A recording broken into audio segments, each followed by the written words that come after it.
आज मी आलेलो आहे वृंदावनमधील प्रसिद्ध इस्कॉन मंदिरात. आतलं वातावरण पाहून खरंच मन प्रसन्न झालं आणि शेवटी झालेलं भजन आणि नृत्याचा अनुभव तर अस्मरणीय होता. चला तर मग करूया आज ब्लॉगला सुरुवात. हे आहे वृंदावनमधील प्रसिद्ध इस्कॉन मंदिर. दररोज इथे हजारो भक्त दर्शनासाठी येतात.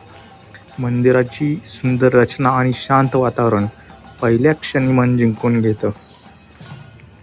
आता आम्ही दर्शनासाठी आत आलो आहोत. राधाकृष्णांच्या सुंदर मूर्ती आहेत. मन भक्तीने भरून जातं.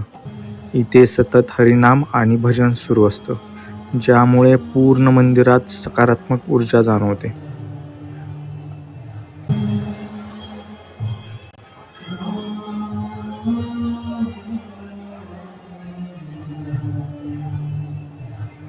आता मंदिरात भजन सुरू झालं आहे. सगळे भक्त कृष्ण भक्तीत तल्लीन झाले आहेत. कोणी टाळ्या वाजवत आहे, कोणी नाचत आहे आणि संपूर्ण वातावरण भक्तिमय झालं आहे. खरंच हा अनुभव शब्दात सांगता येत नाही.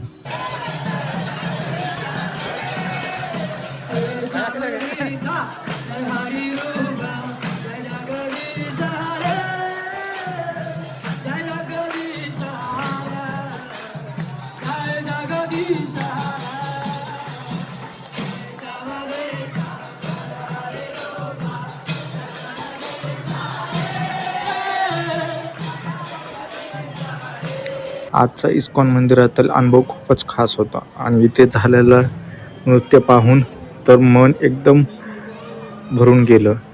कोणत्याही क्लब आणि पबमध्ये जाण्यापेक्षा येथील भजन आणि डान्सने पूर्ण मन शुद्ध होऊन गेलेलं आहे. तर भजन, कीर्तन आणि दर्शनामुळे मनाला खूप शांती मिळाली.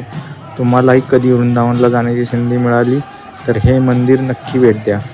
व्हिडिओ आवडला असेल तर लाईक, शेअर आणि सबस्क्राईब करायला विसरू नका. जय श्रीकृष्ण, हरे कृष्ण, राधा राधा.